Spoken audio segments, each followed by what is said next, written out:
स्वागत है आपका विज्ञान दृष्टि के ऑनलाइन प्लेटफॉर्म के ऊपर। सीएसआर नेट के एग्जाम में अगर मैं सब्जेक्ट वाले पार्ट की बात करूं, दो सेक्शन हमारे पास आते हैं, बी सेक्शन और सी सेक्शन।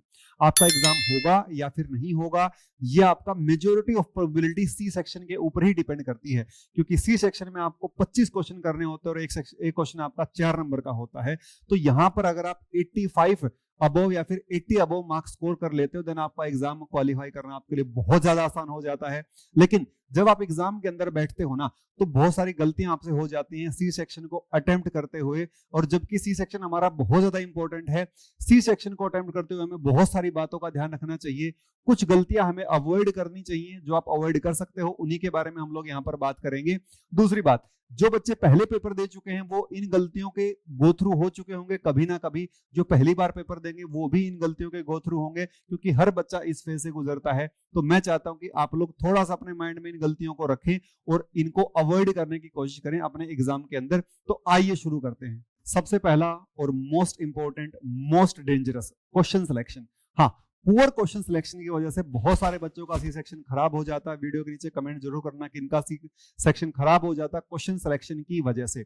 यहां पर आपके पास 60 क्वेश्चन होते हैं, 60 क्वेश्चन में से आपको 25 क्वेश्चन करने होते हैं और आप वो 25 क्वेश्चन अच्छे से सिलेक्ट नहीं कर पाते। सबसे पहला फैक्टर होता है क्योंकि आपके पास चॉइसेस बहुत ज्यादा होती हैं। जब चॉइस बहुत ज्यादा होगी तो बहुत ज्यादा प्रोबेबिलिटी है कि आप वहां पर कुछ निर्णय गलत लोगे, कुछ डिसीजन आपके गलत साबित होंगे। इसको आप सही कर सकते हो। पहला तरीका इसका मैं बताता हूं कि आप केवल उन्हीं क्वेश्चन को अटेम्प्ट करें जो क्वेश्चन आपने पहले देखे हुए हैं। नए कॉन्सेप्ट के क्वेश्चंस को एक बार अवॉइड करके चलें। आप ये ट्राई करिए कि आप 20-21 क्वेश्चन पुराने कॉन्सेप्ट जो ऑलरेडी एग्जाम्स में आ चुके हैं, चाहे वो नेट में, गेट में, अगर वो कॉन्सेप्ट आपको दिखाई दे रहे हैं तो आप उन क्वेश्चंस को अटेम्प्ट करने की कोशिश करें, बजाय कि वो क्वेश्चन जो नए कॉन्सेप्ट के ऊपर आए हैं, क्योंकि वहां पर आपका क्वेश्चन गलत होने की प्रोबेबिलिटी बहुत ज्यादा हो जाएगी। बहुत बार आपके इनिशियली जब आप पेपर देखते हो तो आप सी सेक्शन जब देखोगे, कुछ बच्चों के एग्जाम में हार्ड क्वेश्चन शुरुआत में फंस जाते हैं। तो वहां पर भी आपको थोड़ा सा अपना माइंड इस तरीके से मेंटेन रखना है, प्रिपेयर्ड रखना है कि आपको बाद में इजी क्वेश्चन मिल जाएंगे और आप बाद में उन इजी क्वेश्चंस को सेलेक्ट करिएगा और अपने 22, 23 या 25 क्वेश्चन सही से अटेम्प्ट करिएगा। अब आता है टाइम मैनेजमेंट। जी हाँ, टाइम मैनेजमेंट सी सेक्शन या फिर मैं कहूं बी सेक्शन, हर सेक्शन के लिए बहुत ज्यादा जरूरी है। जब आप सी सेक्शन को अटेम्प्ट कर रहे होंगे, मैक्सिमम बच्चा सी सेक्शन को ही सबसे पहले अटेम्प्ट करता है। अगर आपको वहां पर इनिशियली कुछ क्वेश्चन बहुत हार्ड दिखाई पड़ रहे हैं, या फिर आपको कैलकुलेशन बहुत ज्यादा दिखाई पड़ रही है, या फिर 1 मिनट देने के बाद या फिर 1.5 मिनट के बाद आपको क्वेश्चन समझ में नहीं आ रहा है, तो आपको उस क्वेश्चन के ऊपर स्टक नहीं होना है, क्योंकि नंबर ऑफ क्वेश्चन काफी ज्यादा हैं। हो सकता है आपको आगे वाले क्वेश्चन बहुत आसानी से आते हों, आप उनको इजीली अटेम्प्ट कर पाएं, तो इस वजह से आपका टाइम भी कम लगेगा सी सेक्शन के अंदर। लेकिन अगर आप एक ही क्वेश्चन के ऊपर आपने 10 मिनट 15 मिनट निकाल दी, देन ऐसे ऐसे 2 या 3 क्वेश्चन अगर आपको मिल गए, देन आपके 2 घंटे कब चले जाएंगे आपको पता ही नहीं चलेगा।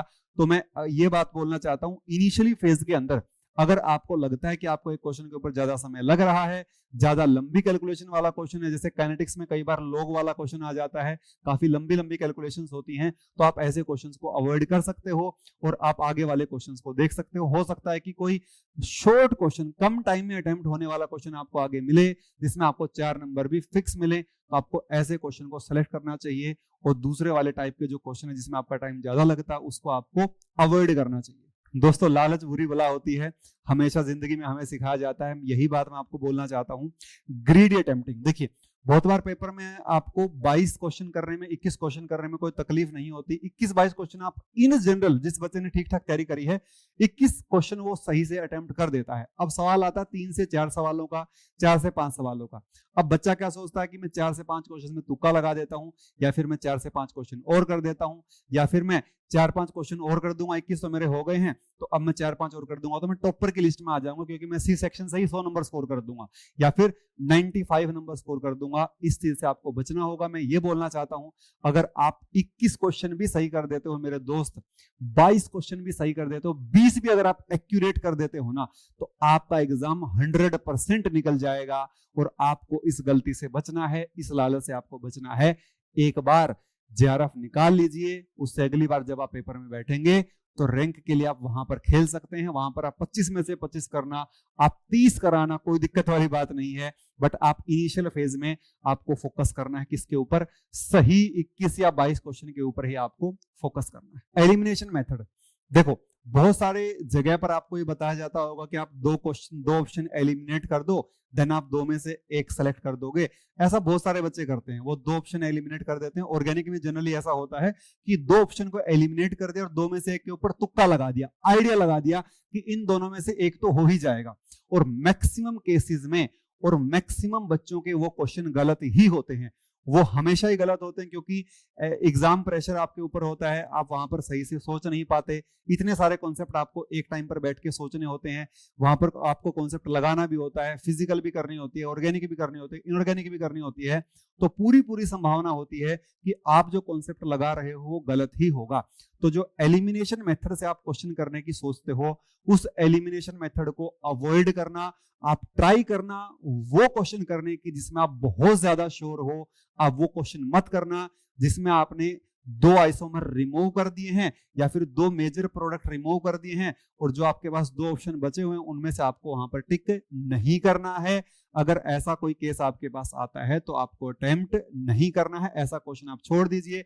आप 20 या 21 ही क्वेश्चन करिए, बट ये जो एलिमिनेशन मेथड वाली टेक्निक है इसको आपको अवॉइड करना चाहिए, क्योंकि इसी वजह से आप कट ऑफ से नीचे रह जाते हो। नेक्स्ट आता है इग्नोरिंग कीवर्ड। देखिए बहुत बार जब पेपर इजी आ जाता है ना, तो आप क्वेश्चंस को हल्के में लेना शुरू कर देते हो, या फिर आपको 4 नंबर के अंदर जब हल्के हल्के 3 से 4 क्वेश्चन देखने को मिल जाते हैं जो बहुत आसान होते हैं, आप सीधा उनको टिक करने लग जाते हो, तो वहां पर आप कुछ वर्ड मिस कर जाते हो। जैसे इनकरेक्ट को करेक्ट पढ़ लेना, करेक्ट को इनकरेक्ट पढ़ लेना, कुछ चीजें आप वहां पर उल्टी सीधी पढ़ लेते हो। जैसे लोवेस्ट अनऑक्यूपाइड को आप लोवेस्ट ऑक्यूपाइड या फिर हाईएस्ट अनऑक्यूपाइड को ऑक्यूपाइड, इस तरीके के कीवर्ड आप वहां पर मिस कर देते हो। तो ऐसी चीजों से आपको वहां पर बचना होगा और इन चीजों का भी आपको वहां पर ध्यान रखना है अगर आप सही से सी सेक्शन में 21-22 क्वेश्चन करना चाहते हो विदाउट एनी एरर।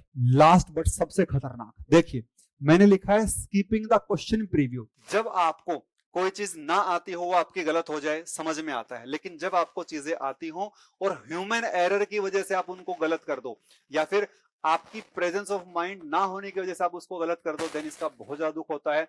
आप में से बहुत सारे बच्चों ने ये नोटिस किया होगा कि जब आपकी रिस्पॉन्स शीट आती है तो बहुत बार आप वहां पर वो ऑप्शन नहीं पाते हो जो ऑप्शन आपने वहां पर पेपर के ऊपर निकाला होता है, रफ शीट के ऊपर निकाला होता है। आप रफ शीट के ऊपर कोई और आंसर निकालते हो और टिक आपसे कोई और आंसर हो जाता है, या फिर आप रफ शीट के ऊपर जो क्वेश्चन सोल्व करते हो उसका आंसर ही टिक करना भूल जाते हो।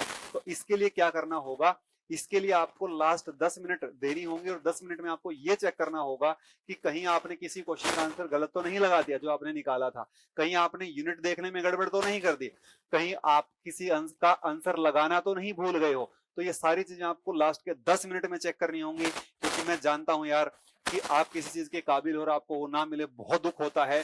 आपकी ही किसी छोटी मोटी गलती की वजह से ऐसा हो जाए, हाँ गलती हमारी ही होती है लेकिन उसको एलिमिनेट किया जा सकता है। दोस्तों ये वो गलतियां थी जिन गलतियों को अगर आप सी सेक्शन अटेम्प्ट करते हुए नहीं करोगे, इनफैक्ट बी अटेम्प्ट करते हुए भी नहीं करोगे, तो आपका एग्जाम बहुत बढ़िया हो जाएगा। वीडियो अच्छी लगी हो तो वीडियो को लाइक करना, शेयर करना, चैनल को सब्सक्राइब करना ना भूलें। Thank you so much.